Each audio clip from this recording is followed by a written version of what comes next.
is the end of February, and we've done a bit of research about what is in and what is out for 2024. For starters, toxic relationships are out. Healthy relationships are in. Non-stop scrolling on your phone is out, and e-learning is in. Yes, no more scrolling, guys. It's all about being a mindful year this year and making the right choices. But first, let's start with the important topic of relationships, especially those that are not working for us. And to help us navigate through these relationship challenges is registered counsellor Delia Strandal. Welcome to Afternoon Express. Thank you for having me. So I'd love to ask you, Delia, what defines a toxic relationship? I think it's right there in the name. A toxic relationship is one that's unhealthy, but then that begs the question, what's an unhealthy relationship? Which is one that where boundaries are repeatedly crossed and where there's a lack of respect for one another. If you're dealing with a client that is in a toxic relationship, that is not aware that they're in a toxic relationship, how does one begin to see the signs and distance yourself from it? The things to look for is, how am I feeling? You know, how am I feeling? Am I feeling safe? I think that's the biggest one, biggest question I can ask any client. Am I feeling safe here? Am I feeling like I belong? Or am I feeling like every time I open my mouth or every time I do something, I'm going to get in some kind of trouble, whatever that may look like? Yeah. So I really like that. It's to take a moment and pause to become mindful and to ask that very important question, am I feeling safe? If the answer is no, but you love the person, how many journeys of no does one go through? Because I read a stat once that said it takes someone at least 7 tries of leaving the relationship before they actually physically leave the relationship. It is a very long process because you've invested so much time and energy into this relationship, right? I'm not just going to turn around and walk away because what if? Yeah. What if it gets better? What if I can change this about myself? And that's perhaps one of those other flags that people can start looking for, is if they're starting to change themselves or question, how can I change myself to better fit this relationship? That's a sign that we should be looking for ways out. And the ways out is using your support system. Okay, so I'd love to ask you for a practical example. I am unaware that I'm in a toxic relationship. How would I cultivate that awareness, aside from going, I feel unsafe? What other red flags can we look out for? I think the very easily overlooked one is, what are your friends and family saying? Okay. If there are enough people telling you, this doesn't look right, you don't seem okay, things are changing a bit for you, that should be something to give yourself pause and go, why are so many people saying this? If it's one person, okay, maybe take it with a pinch of salt. But if it's coming from people who you genuinely trust, it might be worth listening to, and then start that mindful journey of questioning. Am I feeling safe? What is happening here that maybe is not such a good thing for me? And if you want to give it another chance, how does one go about doing that? Say, for example, you are open to therapy and counseling, but your partner isn't. How does one navigate that? Because I often hear those stories where someone's open to the therapeutic way of life and being, and the other person not. So you took those words right out of my mouth. I was going to say counseling, but only if both parties are prepared to do it. If only one person is prepared to go down this journey of healing and remedying. Something's broken in the toxic relationship, right? Something is broken. If only one person is going to put in the effort to change that, it's really, really unlikely that change will happen. So it's about getting both parties on board to put in all the effort and the work to change their individual selves and the quality of the relationship. Okay. And then if 2 parties do go, and they go through that therapeutic journey, what are some of the boundaries that one needs to put in place so that you are not abused in any way, whether it's physical or mental or emotional? What are some of those boundaries that our listeners can practically take away? Anything that makes you feel unsafe needs to be a boundary. So whether that is you are coming into the bathroom without knocking first, if we're taking a marriage, say, for example, or coming into the bedroom without knocking first, or touching me without letting me know where you're going to touch me. just because you're married doesn't mean that one person has got autonomy over the other person's body. Yes. So that would be one kind of boundary to put in place. Other boundaries are, I need my space. You know, I need time to decompress. So can I have half an hour in the morning to drink my tea?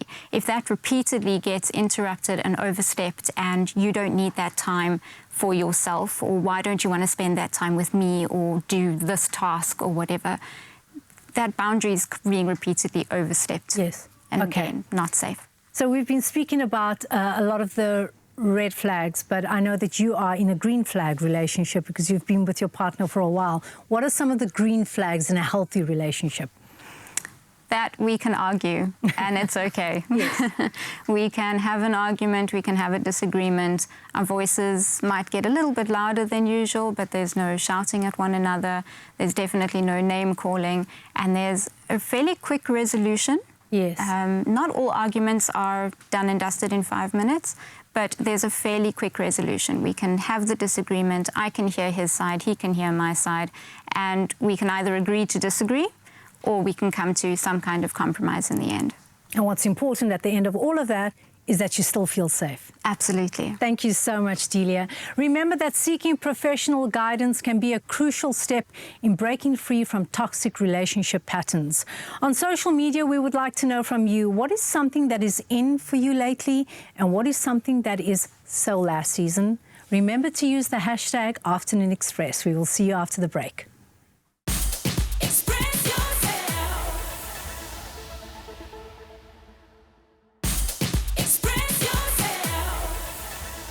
Welcome back. Now, 3 years ago, social media influencer Lindy Lynn and her husband, Joao, joined us on the show as newlyweds. But today, we have them back on the show, but not just as newlyweds, but rather a seasoned little family of 4. Welcome to the loft, I should say you 3. Thank you. Yes, thank you. Thank you for having us. Thank you. Thank you for having us. Hello. Look, there's one shoe there, there's a baby there, but listen, this is what it is all about. Welcome to your new role as parents. But before we get into the parent conversation, Lindy, the last time you were on the show, you had just said I do, newlyweds. When did you realize that the honeymoon phase was over? I would say about a week after this one arrived. I'm not joking. Yeah. It was definitely a shock to the system because before, you know, it was all about hubby. Hubby was the guy. Now there are 2 different guys also in the picture. Fighting for mom's attention. Fighting for mom's attention. And how did you take that? I mean, you used to be the king of the castle. I'm still taking it. Absolutely. I'm not joking. Yeah. But I mean, you guys did completely take on the role as husband and wife. We saw your love on social media. We got to celebrate it on the show. So when you needed to make that shift to mom and dad and no longer husband and wife, how did you find that transition? Look, it was planned. Yeah. It didn't just happen overnight. It wasn't something that we just decided. And look, Lindy had rules as well. When we started dating, she said, you have to be married. We have to, then we'll talk about kids. So once that was out the way, we tried. And it took almost up to a year. Yeah. It took the first year of being married. And then you cry about it, you're excited. And then he's born and you go back to the gynae after the first visit and you're like, listen, is there a return policy? Please. How did you find out you were pregnant? And how did you tell your husband? It was actually quite a bittersweet moment. We were, it was our anniversary and we were on our way to spend our anniversary together and we actually had a car accident. So we had our car accident. I was a little bit bruised, a little bit banged up, and because I was a little bit late, I thought, you know what, it's fine, it was just the accident. And then a couple of weeks later, we actually found, hey, there's a bun in the oven. Yeah. So bittersweet. I And get that. he was with me the whole time, so it wasn't a surprise for him. And there's one thing that I We went live... for the neck. We came out with the tummy. There's one thing that I absolutely live for on social media is just that reveal that mommy does with daddy, but there's also something so special about going through it together. And now that you've got 2 little ones, I know you brought the eldest son. Yes. Malachi, but there is a little one. There Yes, is- Josiah, yeah, yes. he's just over 3 months now. What would you say as a couple are your ins? What are you going into this year with that you're celebrating, and what needs to get cut out? Well, definitely I'd say an in is kids' parties. Yeah. We've been to so many kiddies' parties, and out, I would say, is a lot of our friends' like late nights. A lot of the party nights, those are all out. This year is all about Peppa Pig and, you know... And Pinky. Yeah. I don't even know. Blippi, that one. Well, welcome. You got to find out about a Bluey, Blippi, Paw Patrol, Peppa Pig. Oh. I am so here for it, and I love seeing your journey as it continues to evolve and get deeper and stronger. Are there any last words in terms of not only your ins and outs, but the things you want to celebrate this year? I like that Lindy mentioned the ins and outs of Peppa Pig and Coco Melon. Whereas my ins and outs are the responsibility of a family now. You know, everything's changed.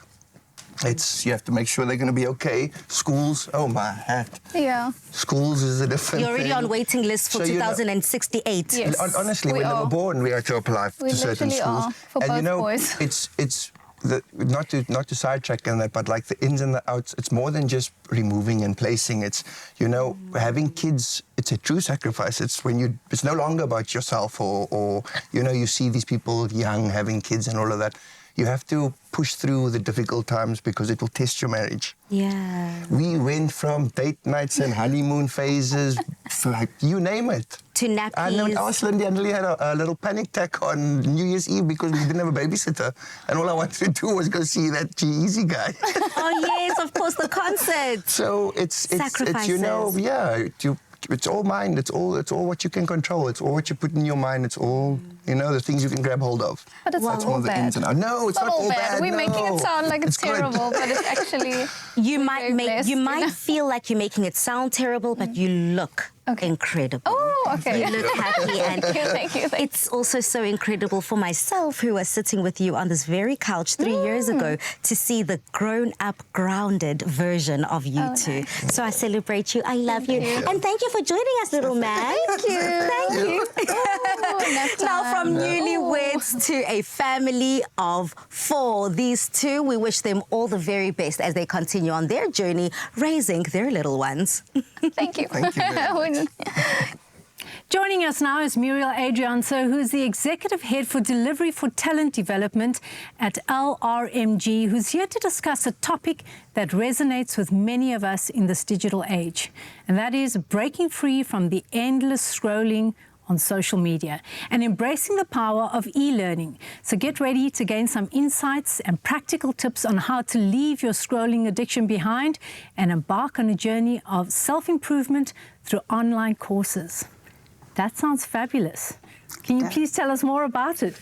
So, Zoraida, I started just slightly more than 20 years ago when I left teaching to join LRMG as an instructional designer. Yes. I was mentored and coached, and today I lead a team of graphic designers, developers, writers, all people who design this digital learning solutions. So you've been on the online space for 2 decades. For 2 decades. Wow. And how have you seen that morph from where you were 20 years ago to where it is right now? Because I know just with the last year, and you look at AI, how things are speeding up exponentially. I mean, it blows my mind. Absolutely. I mean, we need to stay relevant all the time. So keeping up with trends is super important. But most importantly, we keep the learner in mind. So yes. Our audience is important. We design for specific audiences. And yeah, we just want e-learning to be engaging and exciting, and we want to encourage people to learn. So for those of us at home that don't know exactly what e-learning is, can you describe that to the viewer? Correct. So if you remember, the way you used to learn in the past was to go into a classroom, and that is what we refer to as face-to-face or in-person learning. Yes, yes. Online learning is different in that you can access learning on any device, whether it be your mobile phone, your laptop, your tablet, your desktop. Yes. You can access learning as long as you have internet connectivity. So I have to say, for me personally, one of the best things that's ever happened to me is e-learning. I just feel like in today's day and age, there's absolutely no excuse not to know, because in any field that you can think of, any topic that you can think of, any area that you can think of, there is an online platform for you to go and learn more. How would a South African that, for example, struggles with access to data be able to get onto this bandwagon of being able to learn online the way, you know, the way you teach in your environment? Absolutely. So in a corporate environment, often we get our clients who whitelist the learning. So what does that mean? It means that you don't need to have data to access the learning. Oh, that's awesome. It would be free, as an Okay. example. And it is, you know, there's so many Wi-Fi zones available that Yes. you can access them in the Western Cape itself. You can go and find those free Wi-Fi zones and use them. And e-learning is downloadable in certain Yes. instances. You can go and download a course, complete it, and then when you're back in your Wi-Fi zone, upload your results, and thus your points can be tracked. Yes. What are some of the tips that you can give to someone who is embarking on an online course? I think it's choosing a topic that you're really interested in. For me, I always say less scrolling, more learning.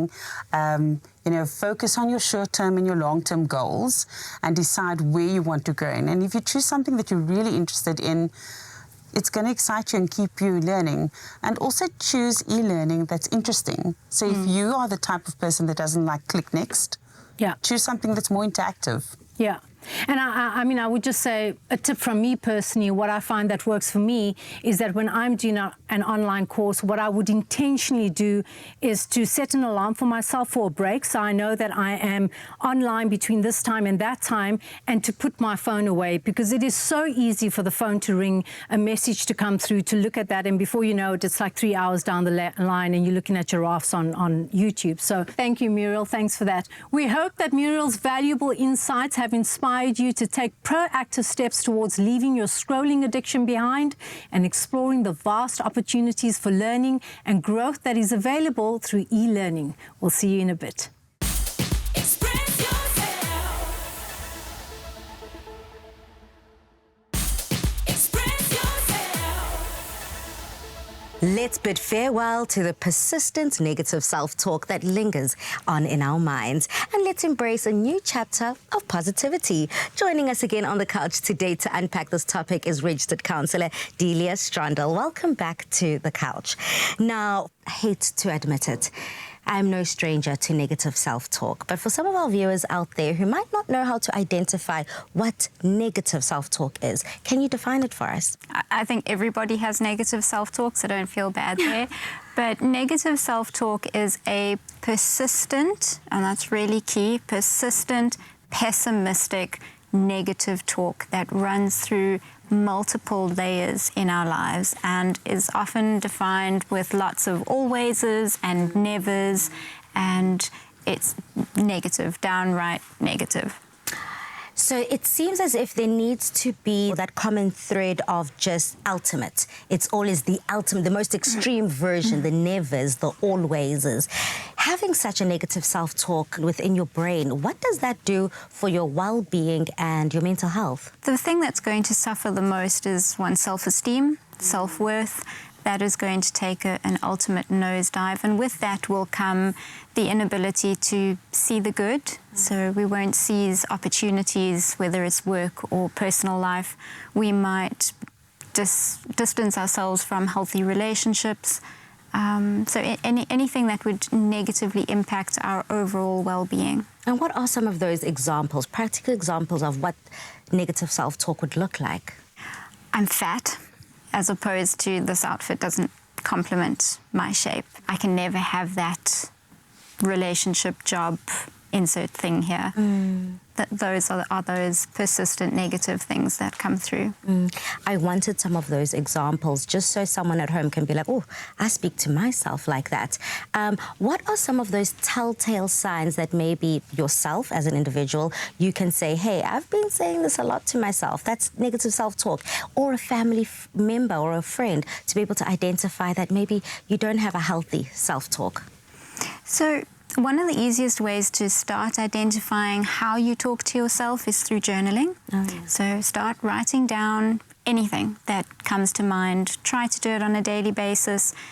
Some people try to fill a page. For some people, it's time dependent. It doesn't really matter, whatever works for you. And then spend time after a month or so going back and reflecting on it and seeing what are the words that I use particularly when I talk about myself, or don't I talk about myself at all?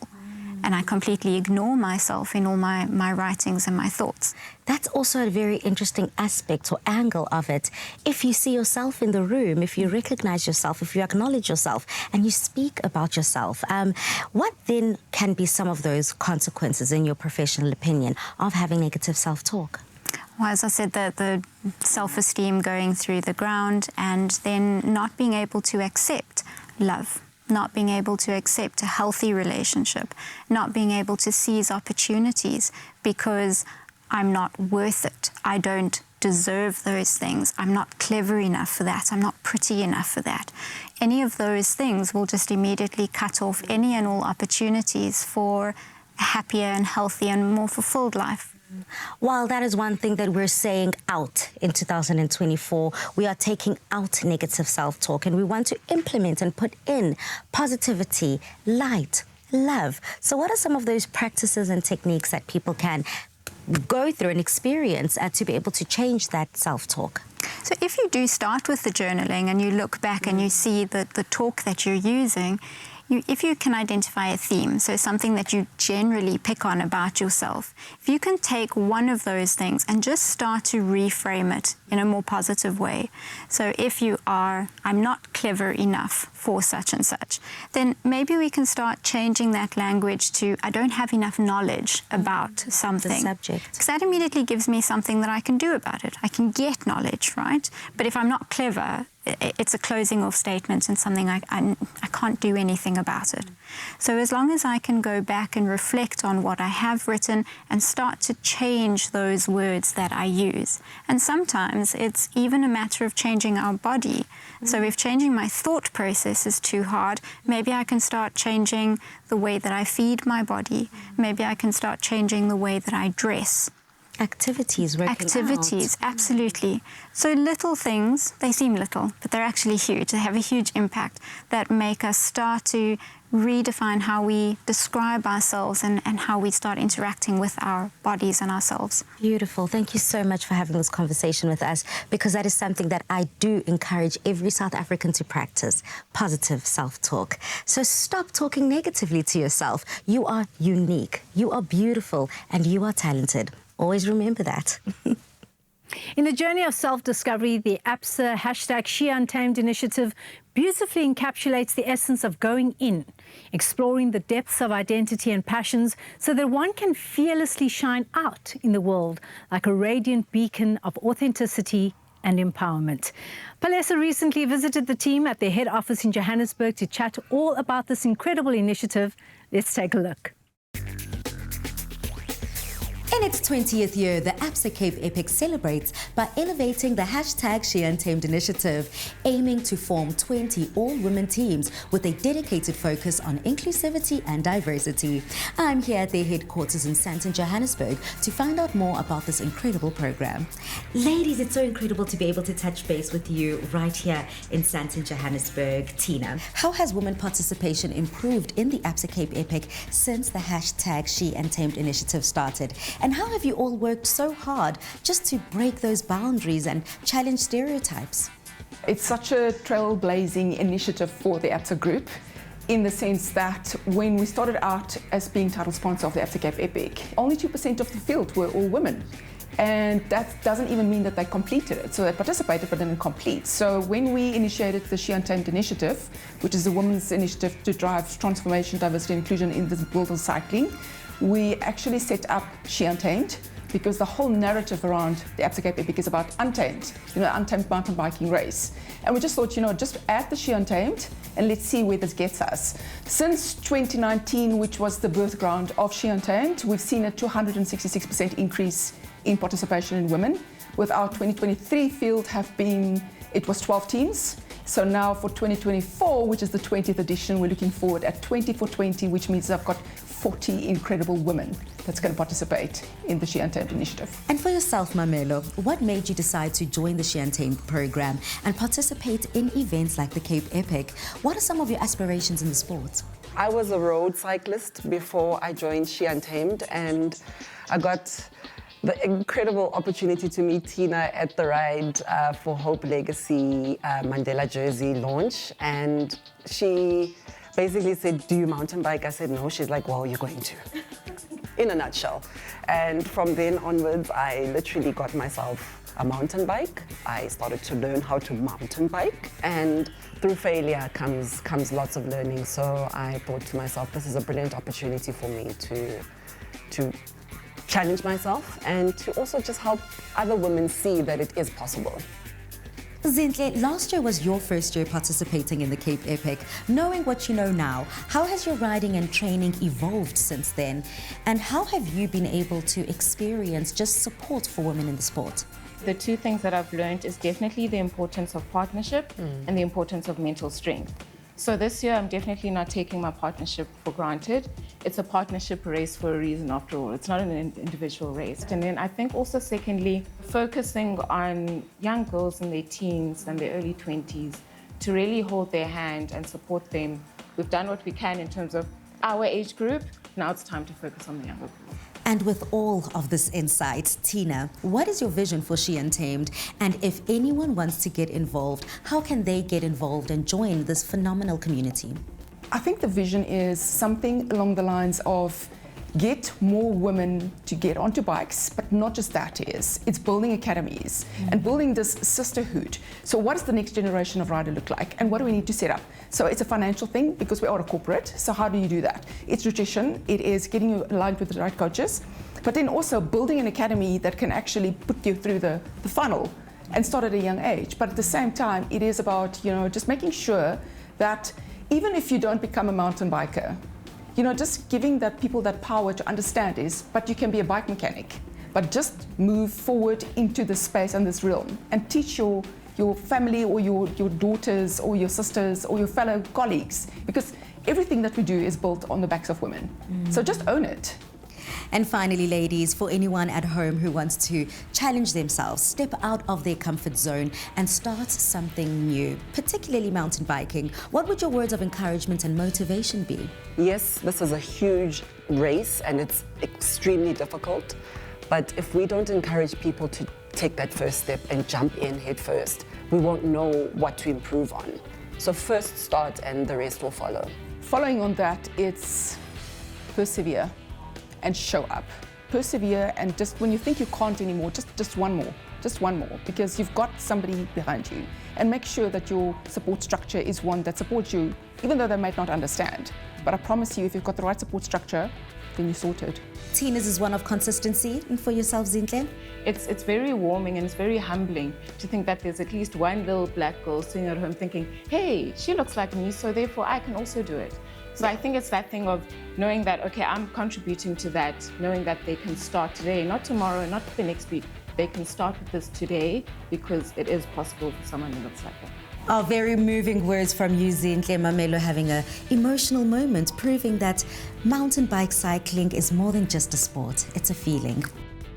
As we pedal forward to the 20th year of the Absa Cape Epic, the hashtag She Untamed initiative propel us into a realm of limitless possibilities, proving that with each turn of the wheel, women break boundaries and redefine the adventure.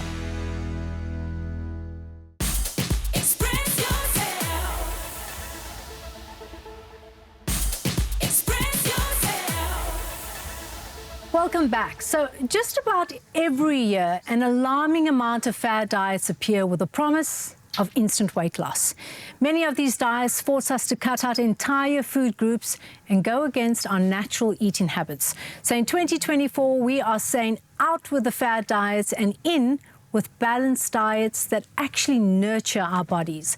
And here to help us do just that is registered dietitian Kim Hoffman. Kim, how are you? It's been a while since I last saw you. So one of the things that I love about you when I first met you, which was about 3 years ago, is your passion for food and nutrition. Yeah. Please explain to us, what is a fad diet and why is it so popular? Yeah. Okay, so a fad diet is a diet that promises unrealistic results, like fast weight loss. And it has no real science to back up those claims. They tend to be very restrictive. You have to only eat these foods or these group of foods, or cutting out whole food groups, as you mentioned. And they tend to be quite expensive because you have to go with this product and you have to buy these supplements. Yes.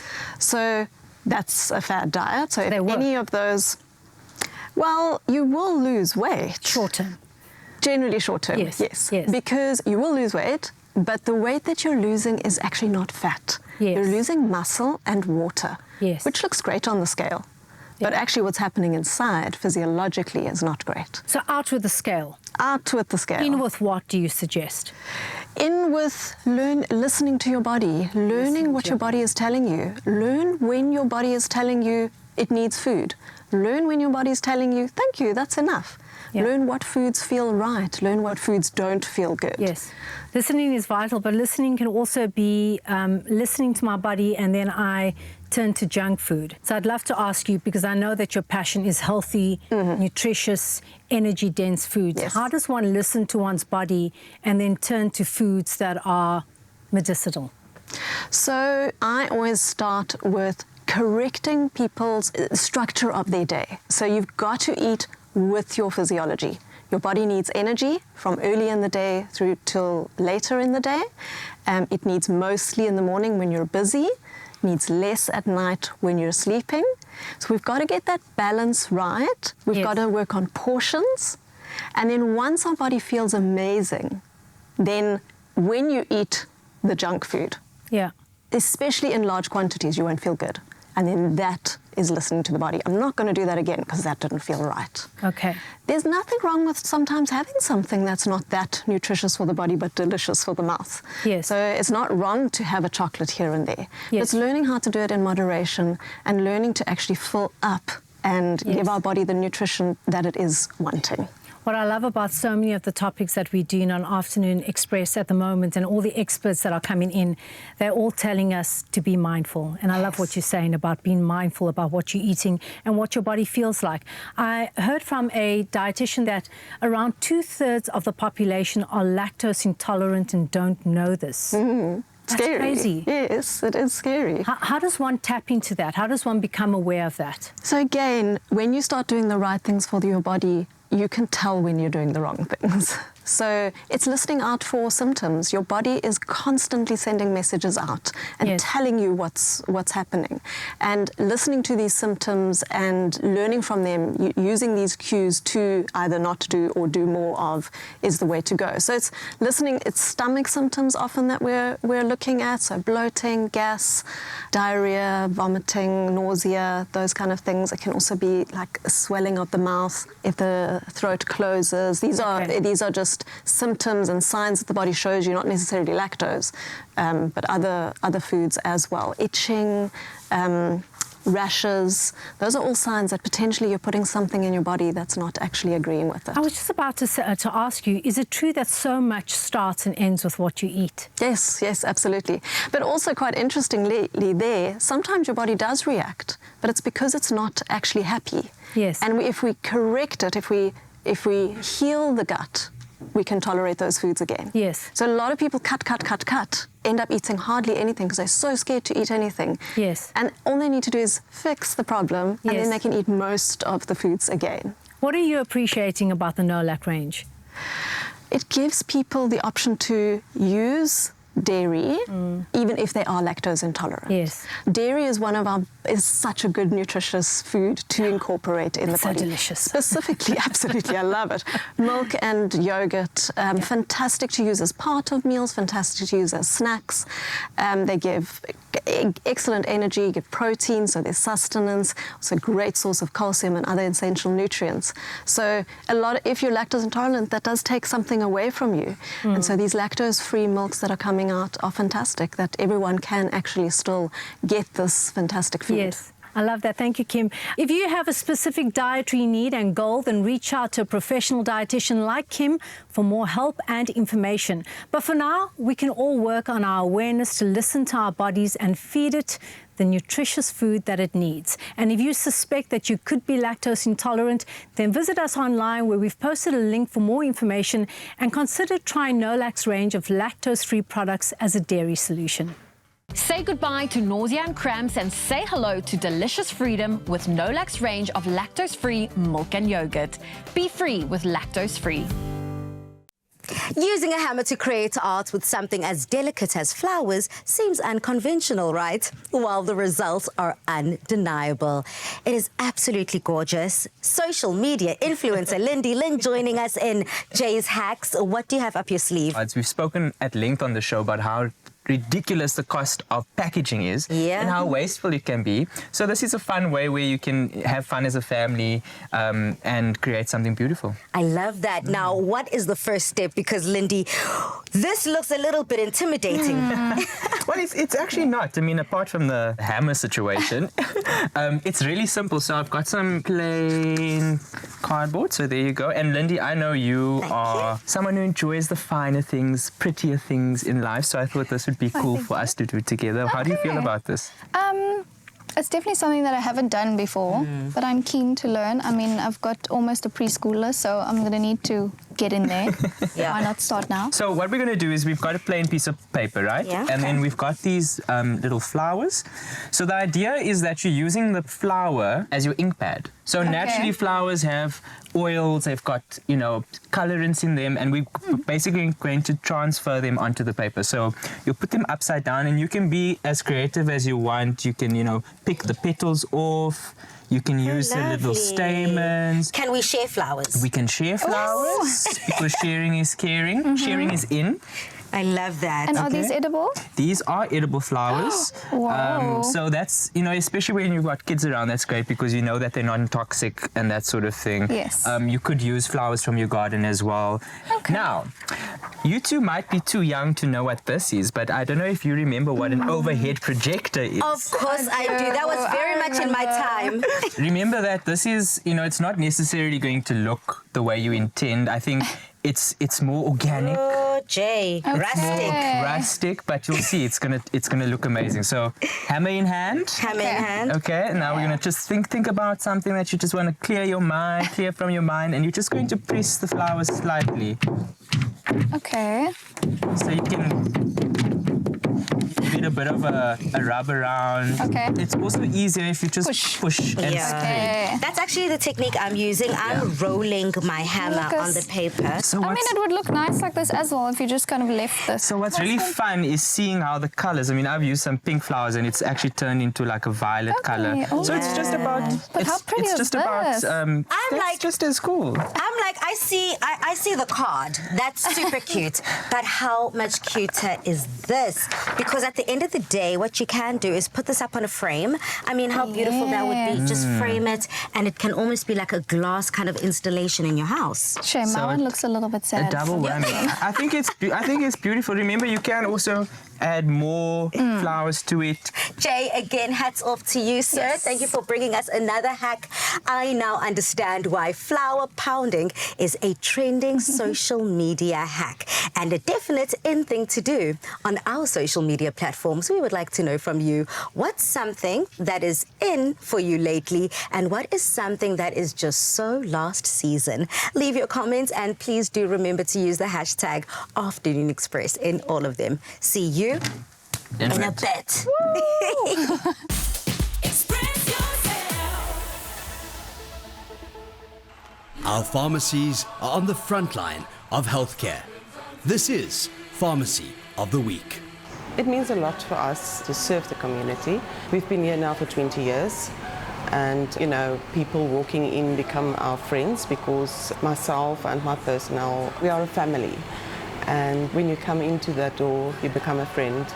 So everybody we serve here is a friend of ours, not really a patient. When you have a friend, you tend to listen to that friend. And whether it's regarding medication you're taking or whether it's a problem at home or financial or whatever the problem might be, we try to help. We understand. We know people's circumstances in this little town, so they're treated here like they're friends and not just a number in some computer. En ons probeer hulle soveel as moontlik help, nie net om die simptome te behandel om jou uit die plek uit te kry nie, maar wel om die oorsaak te soek van die simptome en dit dan as sulks te behandel vir die gemeenskap. Om meer gesond te laat lewe. Pharmacy of the Week, proudly brought to you by Adcock Ingram, OTC, sponsors of Brave. inspiring communities one pharmacy at a time. We've been long in the game, healing South Africa one allergy at a time. All the sneezing, runny nose, itching of nose and throat, we've left no stone unturned. Until finally, South Africa recognized us. You've given us the courage to continue to do what we do best. Live, work, play, sleep allergy-free with Allergex Non-Drowsy. Ask your pharmacist for the full allergy range. Brought to you by Adcock Ingram OTC, sponsors of Brave. Welcome back to Afternoon Express. Did you know that mushrooms are one of the big food trends for 2024? Yes, it is in with capital I-N, and we are thrilled. Chef Jay and Joao is standing by to teach us about the fungi family and how to make these delicious garlic and thyme mushroom skewers. This is my absolute favorite. I was going to say veg, but it really is in its own league. Yeah. Mushrooms are my fave. Definitely, Z. I mean, look, I'm no expert in fungi, yes, but I'm an expert in cooking and eating mushrooms because I'm obsessed with them. It can be a lot of fun. Do you agree, Joao? Yes, it can be lots of fun. Do you do any cooking? Come on, no, be honest. I've never really cooked mushrooms in the kitchen. Have you bride? I've had mushrooms at parties, but that's a different type of party. But you braai, have you barbecued? I barbecue, I braai. Yes, I'm not really one to do much with veg, but... Okay. Why I asked you that question is because what I love about mushrooms is that they can withstand heat like so well. So really? They are great on the braai. Okay. And great on high temperatures. So we've got a couple of sort of, you would call them exotic mushrooms. So we've got shiitake mushrooms here in the front. I love these. They're so tactile. They've got this little fur. Are those shiitake? These are yes. shiitake. I love oyster mushrooms. Oyster mushrooms. So we've got king oyster mushrooms. Yes, so lovely. that's. No, I didn't know you had so many. I honestly didn't know there were so many types of mushrooms. There are so many, Yeah. Really? So this is a king oyster. This is a nice meaty mushroom. Yes. So this also gives you that great meaty texture. A lot of earthy notes, that umami flavor that we talk about. I'm actually salivating now. As just you speak about it. These are my favorite. These are shimenshi mushrooms. Aren't they so cute? The first time I had these, what the chef did is they took bunches of these. Yes. Tempura batter and deep fried them whole. Oh, yum. That was so delicious. Let's see, we've got some... Yes. I mean, but now you just look like you're taking different sizes of the same mushroom. I mean, eh? Well, they're all part of the same family, so it's natural that they look the Those same. are lovely as well. These For someone that's trying to swap from eating meat to going into a diet that is more plant-based, that is the mushroom to have. This is the mushroom to have, so versatile. What I like to do is I take the stem out. Yes. Chop that up, add it to my filling, put it back. So you're taking it out and putting it back in. Nice. So these are also great. So we're going to start off doing some skewers. Okay, Joao, you're going to be cooking? Mushrooms are such a great canvas when it comes to cooking. They absorb so much flavor. So we've got some, okay, are you going to name the ingredients for us? Okay, so I would say this is melted butter. Yes, well done, correct? well done. So you're going to... You can put that in, but okay, I'll do that, melted butter. I would say some garlic. You know, for the kick. Yes. For the kick. The pungent kick. Okay, the pronunciation. Thyme. Put it all in. Salt, pepper. So just use your discretion. And Just then put all lemon juice. the pepper Yes. to be safe. And while you guys are busy Lots of there, lemon. Go with lots of lemon. Well done, Joao. Okay. Now you mix. Now you mix. And I'm just going to put a bit of... with the spoon or with the whisk? With the whisk. I'm just going to put a bit of oil. This is a blend of olive oil and sunflower oil I've as well. seen this, you know, I've seen the cooking things are big now. The cooking shows, yes, The cooking, they are. I mean, not They're even huge. those little reels. That's next Yes, level. absolutely. I actually learned how to braai on those reels. On a cooking show? No, on a reel. Oh, you did? And then I went away with Lindy's friends to Neisner, and we got a little drunk, and no one wanted to do braai, and I was like, listen, yo, come out braai for everybody. But they're not quite okay. Joao, you're a hoot. So you can pass it over there. Would you like to baste for us? Go ahead, I think you've earned your stripes now. You're just going to baste it with the oil and the butter.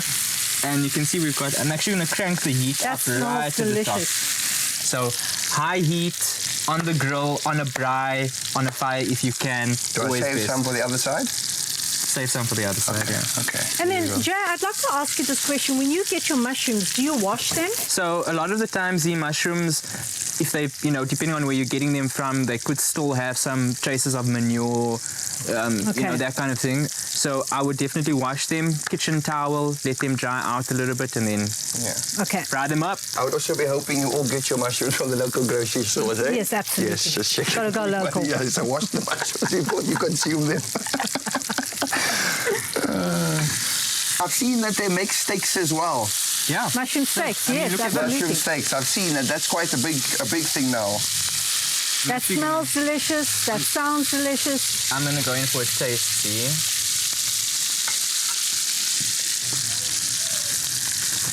Well, there you go. To get this recipe, it smells delicious. All you have to do is head on over to afternoonexpress.co.za and we will see Joao in the kitchen at his house. Lynn's going to be happy. Yes.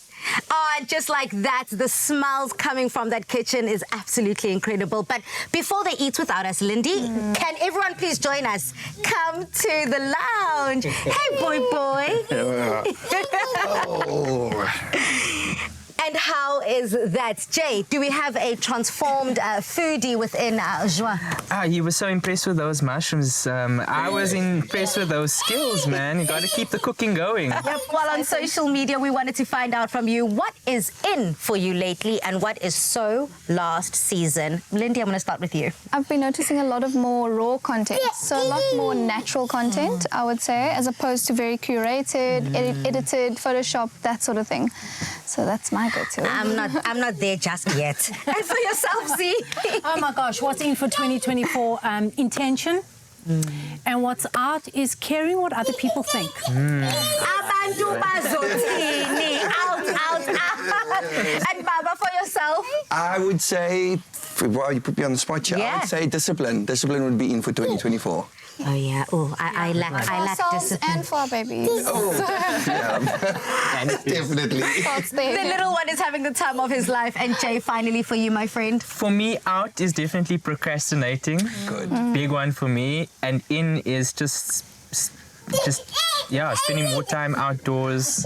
Being intentional. Being intentional. I love what Z said about that, yeah. And you, Pali? We spoke about negative self-talk, so that is out this year. I think I'm extremely hard on myself. And what is in is babies! Hey. Here's your man. Before everyone thinks that that's a pregnancy announcement, it is not.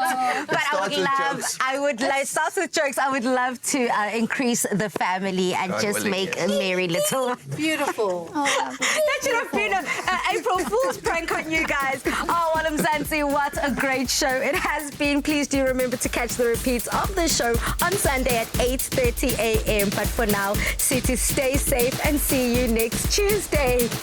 What a busy little baby. Bye, guys.